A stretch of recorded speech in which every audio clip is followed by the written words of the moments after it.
The third day of testimony in the criminal trial of a former Jacksonville-based Navy captain is a sea of brass, including another captain and two sitting admirals. The senior officers are being called to testify that John J.R. Nettleton lied to his superiors and investigators following the disappearance and death of civilian contractor Christopher Tur in 2015. Nettleton, 54, is not charged in the 42-year-old's death, but he is charged with obstruction of justice and lying to federal investigators, Capt.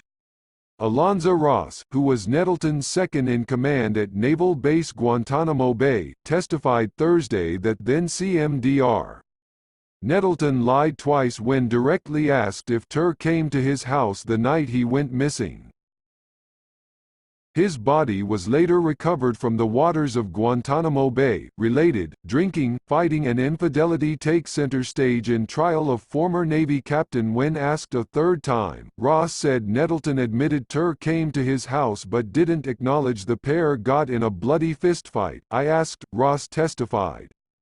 He said no, he didn't come to the house. Ross also testified Nettleton refused to tell his boss, Navy Admiral Mary Jackson, about his drunken confrontation with Tur at the base's officers' club that same night, or Tur's shouted allegations that Nettleton F. my wife. I was prompting him, you need to tell her all the details about the hail and farewell party and the argument that ensued after that, so she's aware of everything that happened, Ross said.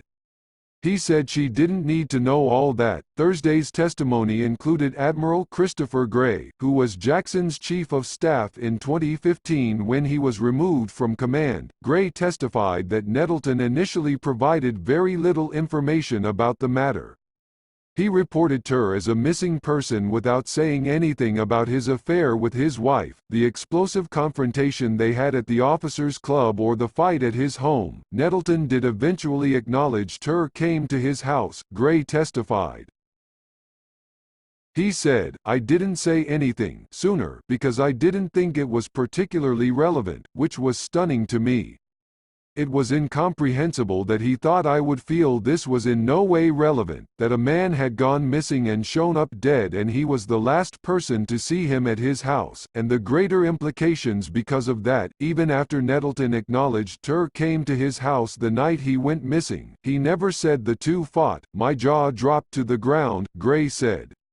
He testified if he'd known that information, it would have dramatically turned the situation. Jackson, who removed Nettleton from his command Jan.